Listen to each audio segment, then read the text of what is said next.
Olá, Valers! E aí, Sil, a gente tá aqui reunida novamente. Menina, depois de 2 longos episódios, há quase um mês eu tô sem a minha dupla sertaneja, a gente tá aqui reunidas de novo pra desmentir qualquer boato de crise nesse casamento, tá certo? Não tem crise, não tem crise. A gente tava quase tendo que soltar uma nota à imprensa, porque aí os Valers estavam começando a ficar um pouco preocupados, rolou esse burburinho, né? A gente sabe, vida de celebridade é assim, a gente fica nos holofotes, todo mundo quer saber.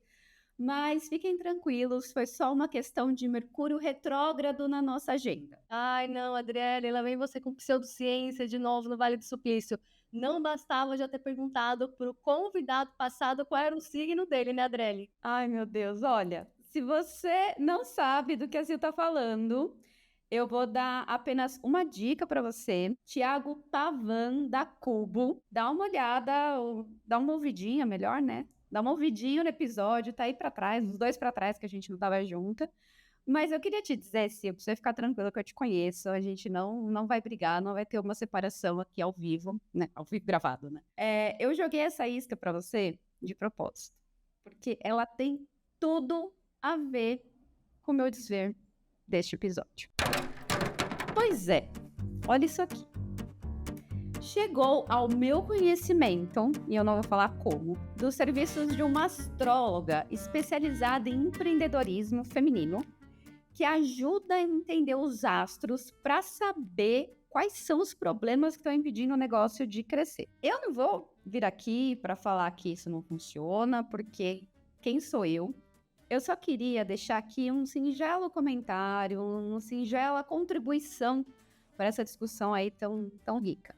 Tem tanta coisa que vem antes, bem aqui, no planeta Terra mesmo, que pode fazer um negócio não dar certo, que a minha sugestão é olhar primeiro para o quintal de casa, para consertar os problemas, para só depois querer olhar para a Lua, para ir consultar os astros e tentar resolver alguma coisa de força maior. Fica aí a dica, encerro por aqui. Olha, minha garota, agora eu gostei. Ai, gente, vamos parar com esse papo furado, velho. Vamos lá. Para falar sobre os problemas que a gente precisa resolver aqui no planeta Terra, a gente traz um convidado que eu vou pedir desculpas pela analogia mais óbvia possível, mas que mergulhou fundo para resolver a questão da matriz energética global. Vocês viram que eu frisei o global, vocês vão entender por quê. Eu estou falando do Maurício Queiroz, físico mergulhador, fundador da Tidal Watts, que logo mais você vai entender melhor do que se trata. Maurício, seja muito bem-vindo ao Vale do Suplício. Obrigado. Que introdução bonita você fez. Que interessante. É justamente isso, né? A gente está aqui trabalhando, concentrado, nos problemas da Terra. Infelizmente, esses problemas que a gente tenta resolver agora, nós mesmos criamos. Então, a gente precisa, ao mesmo tempo, puxar o freio de um problema que a gente ainda não parou de causar, ainda assim remediar os prejuízos que a gente já trouxe para o planeta. Então, esse é nosso empenho, né? Fazer as duas coisas ao mesmo tempo. Acho interessante que você falou remediar, não reverter. Eu não vou atropelar a conversa, mas depois eu quero voltar nesse comentário. Mas, Maurício, antes, física e mergulho. O que esses dois interesses dizem sobre você? A física é uma paixão desde criança.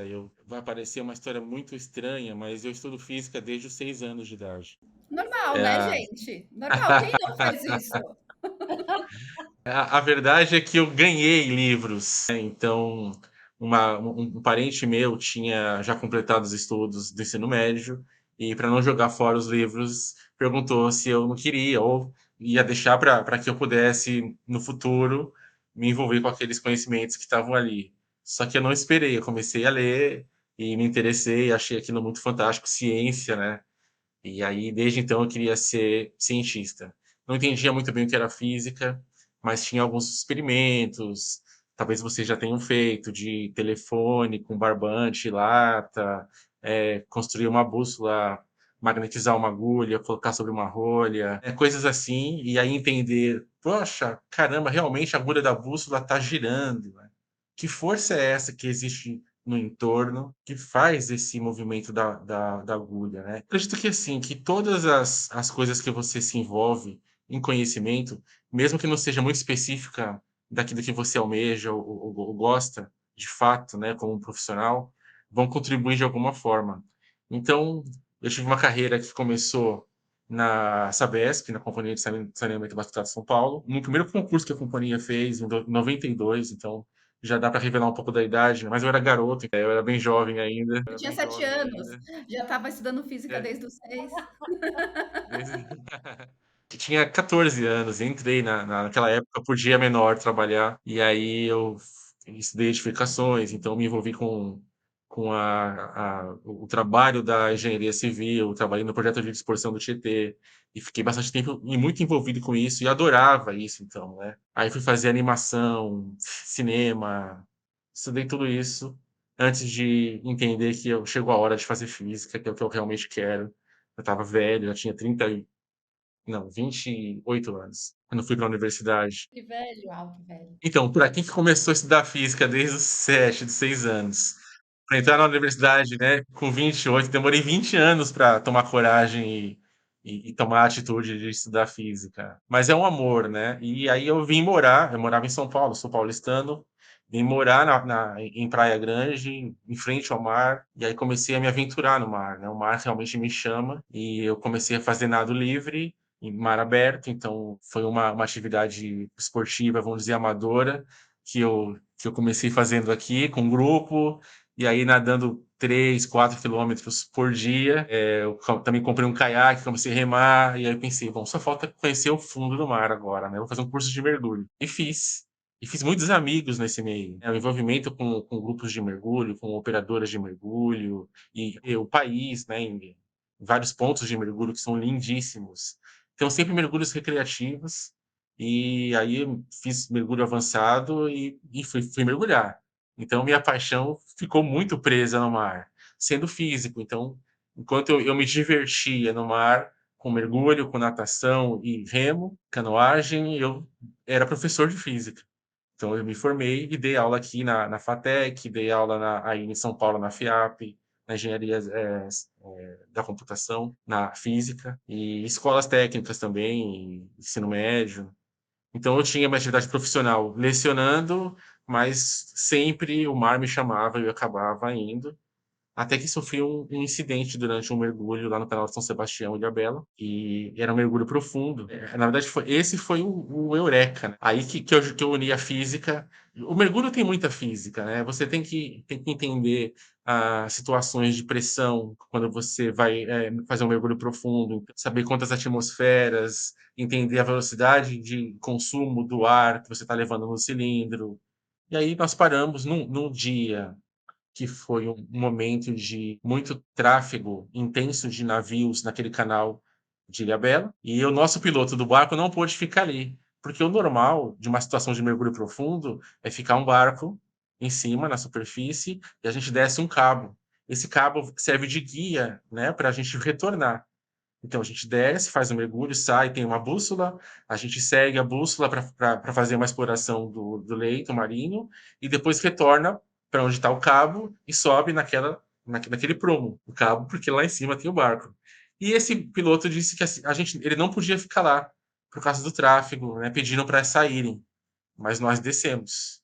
Sem cabo, a gente devia desistir do mergulho. Essa era a orientação. Olha, hoje não é para mergulhar aqui porque não dá. Mas nós estávamos teimosos aquele dia e fomos.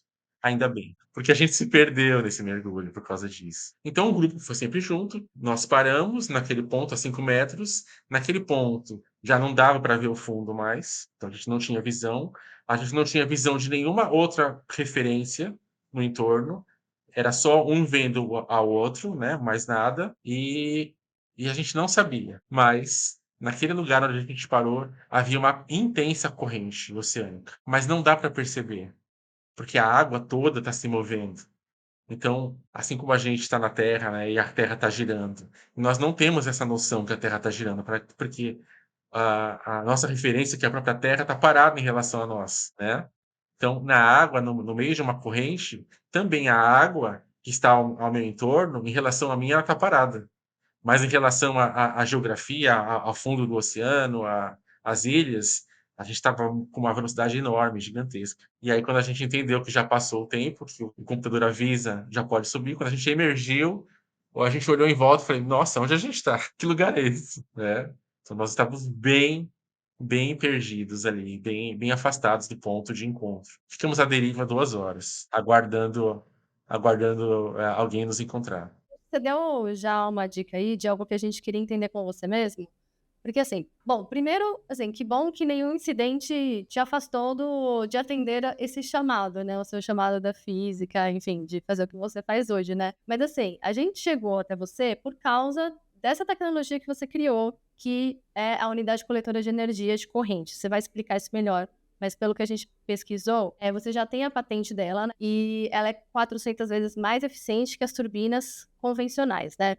E assim, eu acho que gerar energia a partir das marés, que eu acho que é o que você estava começando a explicar um pouquinho, ela não é novidade, mas eu falo até por mim. Para mim, eu ouvi muito poucas vezes sobre isso. É diferente, sei lá, eu que viajo muito, vou para o Nordeste, vejo aquelas turbinas, campos de turbinas de energia eólica, né, que criam uma paisagem linda. Assim, eu tenho mais noção do que é a geração de energia eólica do que a geração de energia pelas marés. Então, fala como é que rapidamente dá para a gente entender como é que funciona isso, e aí a gente quer saber como que a tecnologia que você desenvolveu, por que ela é inovadora, por que ela se diferencia do que a gente já tinha antes. Ótima pergunta, ótima pergunta. Bom, o interesse em estudar isso, em entrar fundo na física para entender esse conceito, era justamente pela percepção nesse incidente e depois nos próximos mergulhos, porque aí você volta a atenção para uma característica da natureza, que são as correntes oceânicas.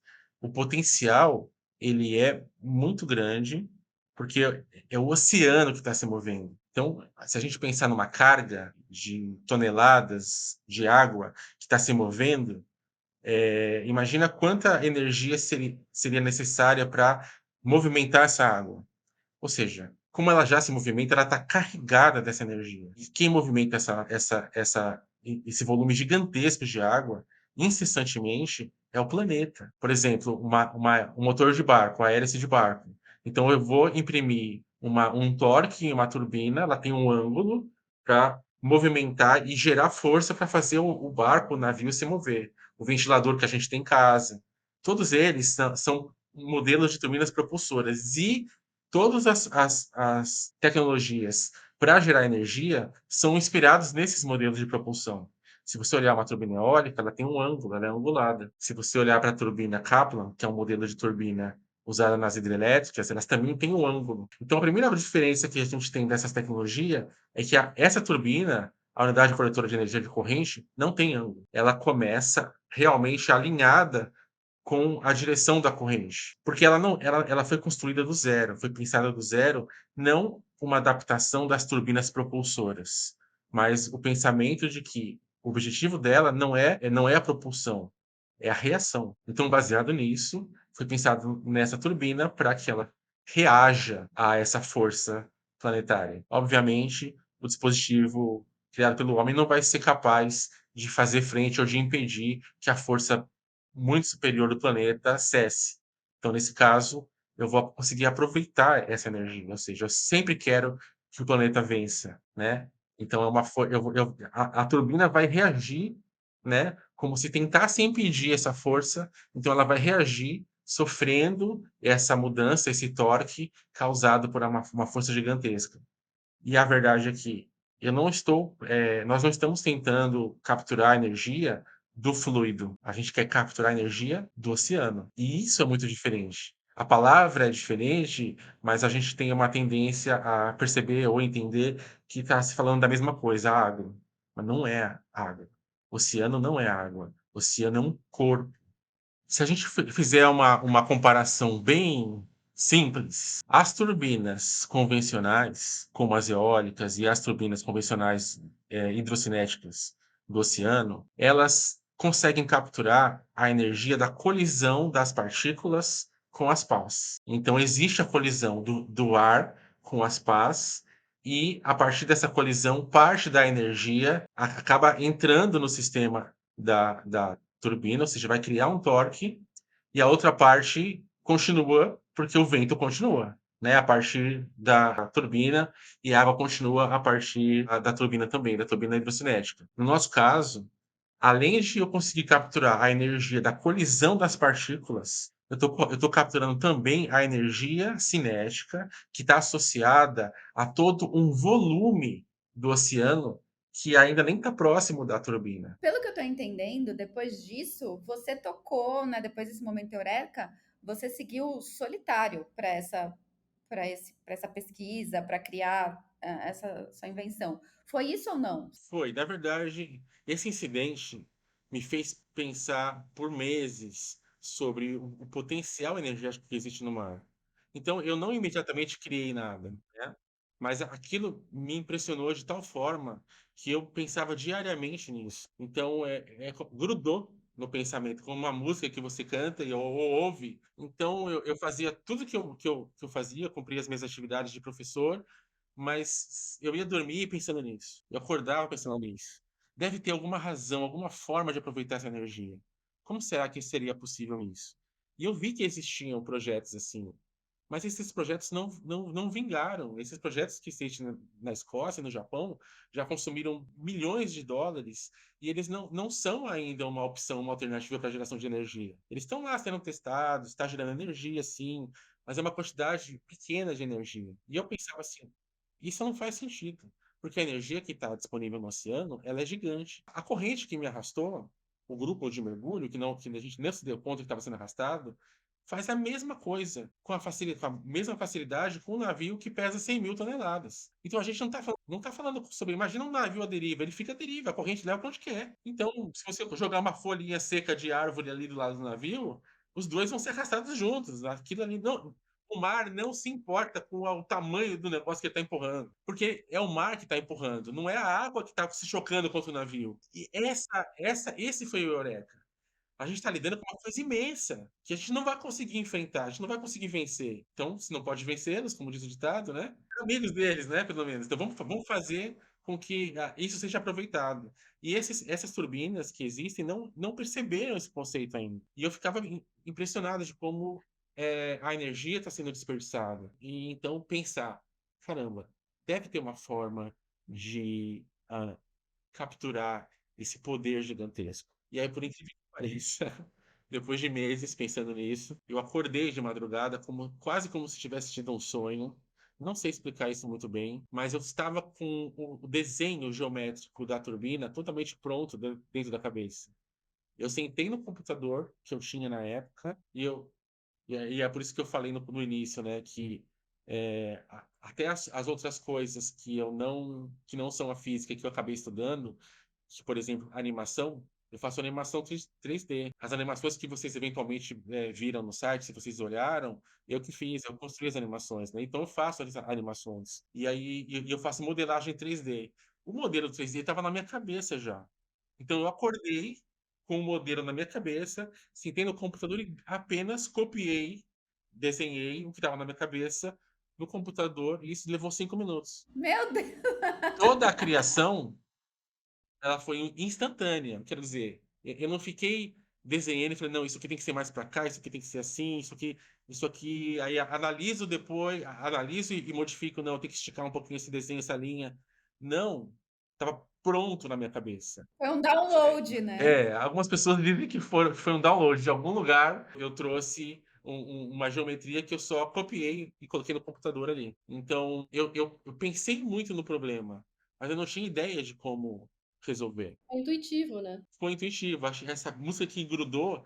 E aí, depois que eu terminei a geometria, que estava pronta, que eu pude olhar de todos os ângulos, né? Porque a facilidade do modelo 3D, você pode girar, virar para cá, virar para cima, olhar de todos os ângulos. Eu comecei a perceber como ela era fantástica. Eu posso falar isso, que ela é fantástica, sem parecer pretensioso, porque, eu criei, então é maravilhoso. Não parece pretensioso, parece nada.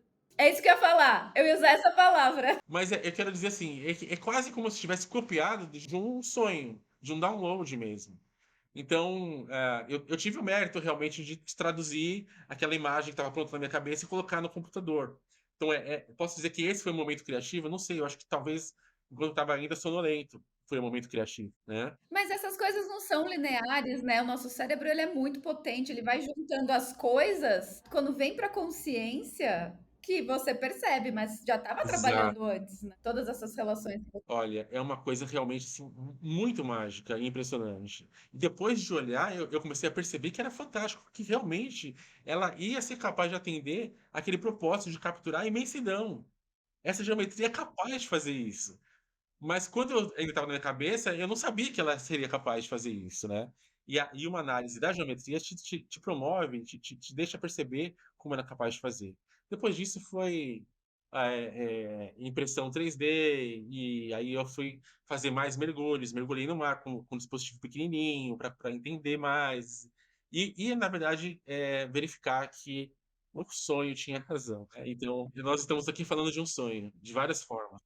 Um sonho que já mas que já está realizado, né? Inclusive, né, dessa realização, Maurício, hoje você tem, né, uma parceria com o MIT, que, ai meu Deus, Deus me ajude aqui, eu sempre erro quando eu falar. Massachusetts Institute of Technology, eu sempre fico nervosa. E também com uma outra instituição, que é outra dificuldade aqui, que é a RUAI, que fala, Woods Hole Oceanographic Rui. RUI, que fala. Ela quis deixar tudo em americano. Mas é americano, Rui mesmo, eles dizem I. Sim, sim. Mas eles dizem, ok. Então, mas como é que você chegou até eles? Ou eles chegaram até você? E qual que é o apoio que eles estão dando para vocês hoje? Eu comecei realmente a ter um relacionamento com eles através de uma busca que eles fizeram. Então, o Woods Hole fez uma busca, porque tem o objetivo, né? Eles têm projetos para atender ilhas no Pacífico que são isoladas. Essas ilhas sofrem, essas pessoas que moram ali sofrem com a energia, porque é muito cara e é combustível, né? Então, imagina, ilhas isoladas que estão a dias de barco de qualquer outra parte de terra, para o combustível chegar lá, a logística é caríssima. Fora que o combustível é caro e é poluente. E essa é a única forma, por exemplo, que essas pessoas têm de acessar a energia, entendeu? É muito caro e sujo. E esses lugares, essas ilhas, são paraísos, verdadeiros paraísos, que a gente, para usar energia, vai acabar estragando e poluindo. Então, a Woods Hole fez uma procura de tecnologias, porque queria fazer uma apresentação lá na COP28, na Conferência do Clima, que aconteceu em Dubai. Então, eles me propuseram fazer uma apresentação do meu projeto lá. E a partir daí a gente começou. Eles te acharam? Eles me acharam e aí me convidaram para apresentar num painel lá no Pavilhão do Oceano, em Dubai, e eu fui e apresentei, e a partir daí a gente começou a namorar, vamos dizer assim, né, para fazer testes da tecnologia lá em Woods Hole. E Woods Hole também tinha muito interesse e tem interesse de participar de editais do governo americano, onde existem fundos perdidos, né? Dinheiro a fundo perdido, para que eles consigam viabilizar projetos nesses locais. Então, eles tinham uma necessidade de fazer esses testes muito rápido para poder acessar esses recursos que tinham prazo para acontecer. Então, a gente começou a tratar de ensaios que esses resultados dos ensaios pudessem servir de subsídio para que eles pudessem acessar esses recursos de fundo perdido lá do governo. Mas para acelerar esse processo, eles tiveram uma ideia de fazer, antes de um teste de hardware, fazer um teste de software. E quem tem know-how para fazer isso é justamente o MIT. O MIT, então eles colocaram o MIT na mesa para a gente começar a negociar um possível teste no CFD, que o CFD nada mais é do que um simulador computacional de fluidos que iria a turbina passaria. Então, os resultados desse simulador de fluidos no computador já serviria de base para o Woods Hole receber os fundos do governo. Porém, o MIT, qualquer simulador, tem uma limitação. Eles estão ainda trabalhando com o conceito da colisão das partículas. Então, ainda que eu tenha uma tecnologia que ela é capaz de fazer frente a um volume antes de chegar na turbina, o volume do oceano, o MIT não tem condições de testar essa tecnologia em razão dessas limitações do software, porque esse conceito ainda não é claro para eles. Não é claro para a ciência que o oceano trabalha de forma como um corpo único. Eles têm alguma parte do conceito, mas eles não associaram isso à energia. Então, na verdade, é preciso fazer uma integração dos conhecimentos do oceano com a integração do conhecimento de disponibilidade energética e mecânica dos fluidos.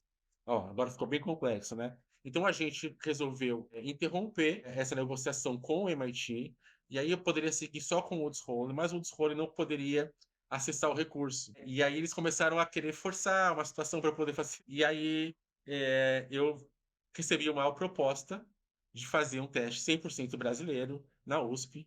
Ai, Exatamente, né? finalmente! Então eu já sei, estou muito seguro sobre esses números. Mas nós vamos fazer em curso com a USP, Universidade de São Paulo, então, testes que vão trazer relatórios que devem mostrar esses números de forma incontestável. E é isso que é o próximo passo. Ô, Maurício, então, dá para falar já qual é esse horizonte de até quando vão os testes, de quando vocês devem obter os resultados e de quando essa tecnologia ela deve estar funcionando, deve ser comercializada? Você consegue ter já esse roadmap das coisas? Eu tenho expectativas, né, de a gente fazer os primeiros pilotos ao redor do mundo a partir de 2025. Então, a gente vai ainda determinar e desenhar várias linhas de estudo, né? Não só na confecção da tecnologia, como a engenharia de materiais, que material que eu vou usar melhor para fazer essa pá. Então, se eu tenho a geometria, eu vou usar aço inox, vou usar uma lâmina diferente de fibra, de carbono, que materiais seriam mais, quais são os materiais mais indicados para isso. Então, a gente vai ter o envolvimento de uma equipe muito grande de trabalho que está interessada, que está empolgada também em fazer parte, em integrar tudo isso. Então, seria para a gente, assim, a gente sabe ler a tábua das marés e sabe exatamente qual é a posição. A gente sabe a posição da astronômica entre a Lua e a Terra e o Sol e conhece as correntes. Então, quando a corrente for de maré, ela é previsível. Quando é uma corrente oceânica, ela não é só previsível, ela é constante. Ou seja, eu tenho uma fonte de energia disponível 24 horas por dia. É bem interessante, a gente tem orgulho de falar que uma tecnologia integralmente brasileira, testada e que vai sair daqui para atender às necessidades das populações em todos os lugares do mundo, como você disse no início, global. Legal. Nasceu para Vai ser global. Brasil, hein? Vai Brasil, Gostei. é isso aí. Maurício, a gente vai chegando agora, a gente vai se encaminhando para o final do nosso episódio, que foi muito legal. Nossa, aprendi muito, professor, né? E também estou empolgada com o que a gente pode fazer aqui, né? O que a gente como Brasil representar aí na matriz, não só energética, mas de inovação global. Acho que é um salto muito importante para a gente. Então, parabéns aí pela sua invenção. Nesse final, nessa nossa finaleira, agora, Maurício, é hora de abrir o coração. É hora de falar do do suplício, do vale de súplicas, os problemas, o que deu errado, que é a hora do nosso desaprendendo com o exemplo, aquela hora que a gente desaprende com os erros que cometeu no passado. E quem vai conduzir esse bloco com você é Silvia Honória Paladino. Por favor, faça as honras. Desaprendendo com um exemplo, porque errar é humano. Já repetir o erro, um objetivo que não passava de um sonho irrealizável. Mudar o mundo, na verdade, né? É um objetivo e o sonho parece irrealizável, porque você acreditar que você pode mudar o mundo, você tem capacidade de mudar o mundo, você sendo uma pessoa única entre 8 bilhões de pessoas, é um sonho impensável. Agora eu consigo ver que isso vai acontecer, que aquele sonho, aquele pensamento, né, de criar uma nova tecnologia, que não está patenteada só no Brasil, está patenteada em mais outros 46 países no mundo. Né? Então tá espalhada no mundo já a propriedade intelectual. E que ela vai poder atender tanto essas populações dessas ilhas que são afastadas, quanto os grandes centros urbanos, né, que precisam de energia para poder se desenvolver. É mais barato do ponto de vista financeiro, econômico e também mais barato do ponto de vista ecológico. Né? Então, o planeta não vai sofrer com isso. Né? Nós não vamos parar de agredir o planeta e vamos dar subsídios para o desenvolvimento. Empreender com o próprio dinheiro. É muito difícil. mas também ele provoca desenvolvimentos. Por exemplo, a patente que eu depositei no Brasil, eu escrevi. Ou seja, eu não podia pagar para alguém fazer. Eu tinha que economizar o meu dinheiro para poder fazer outras coisas.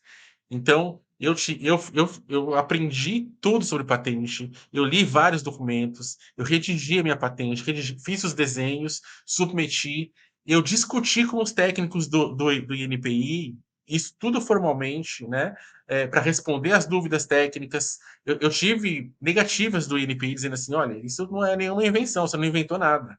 Eu tinha que provar que eu inventei sim. O faça você mesmo é uma consequência do eu não tenho tanto dinheiro assim, né? O uso racional do dinheiro desenvolve habilidades em você que você não imaginava que poderia ter. Passou pela minha cabeça desistir algumas vezes, mas eu fui mais teimoso, né? Então, tô aqui. Ainda bem, né? Muito bom. Academia e mercado corporativo. E eu não sou um engenheiro elétrico ou um engenheiro eletricista. Eu não entendo disso. Então eu vou precisar desses braços, né? Então eu vou usar um gerador que existe, vamos construir um gerador novo, um gerador elétrico, porque o desafio é transformar energia mecânica em energia elétrica no fundo do mar. Esse é um desafio. E ainda bem que essas pessoas e a academia está interessada em fazer esse desenvolvimento, né, em conjunto. Obviamente, isso vai gerar outras patentes, né? Então, a construção e o desenvolvimento não para. A academia é importante nisso. O mercado corporativo, se a gente imaginar que o nosso próximo passo é a comercialização da tecnologia. Então, depois de terminar, de fazer testes, de fazer ensaios, pilotos, onde for necessário, nós vamos começar a uma trajetória corporativa real, onde nós vamos ter que negociar modelos de negócio, né? Ou pensar em modelos de negócios que possam ser mais vantajosos possíveis para que a empresa seja interessante para o mercado. Mas eu sei, agora, antes de saber como é que a gente vai conduzir o negócio dentro do mercado de energia ou dentro do mercado de produtos para energia, né? Como é que a gente vai colocar essa tecnologia para mudar o mundo, como que é o objetivo que a gente é o objetivo primeiro, né? Mudar o mundo. São muitas respostas que você ainda precisa obter. Então, eu espero que você tenha ainda muitos sonhos, daqueles que a gente sonha à noite mesmo, para você vir com novas soluções, Maurício, e responder mais um monte dessas perguntas, viu? Também espero. Mas eu sei que esse é um caminho normal, né? A gente vai passo a passo, um depois do outro. Não dá para fazer todas as coisas ao mesmo tempo e é, o desenvolvimento segue uma trilha e a gente está fazendo direito, eu acho que no caminho certo. Uhum. Maurício, muito obrigada, cara. Foi uma delícia conversar com você. A gente deseja muito boa sorte e a gente está te esperando aí para um próximo Vale quando novas coisas acontecerem aí a partir desses testes aí que você vai fazer. Obrigado. Contem comigo. Obrigado pela oportunidade. Foi uma delícia também, achei uma delícia conversar com vocês. Maravilha. Obrigada, Maurício. Obrigada, Valer, que está aí ouvindo a gente, ou assistindo a gente, agora que a gente também está em vídeo no Spotify. Então, se você gostou desse episódio, faz aquela coisa de curtir 5 estrelas, recomendar, mandar no WhatsApp, isso é muito bom, porque aí o sistema, né, o Spotify, o YouTube entende que vocês estão gostando, distribuem para mais gente. Siga a gente nas redes sociais, a gente está no LinkedIn, no Instagram, no TikTok. E se você tiver alguém para indicar para participar aqui do Vale, é só mandar um e-mail para valedosuplicio@agência sem C, com SE no final, .com.br. Muito obrigada e até o próximo Vale. Valeu, gente!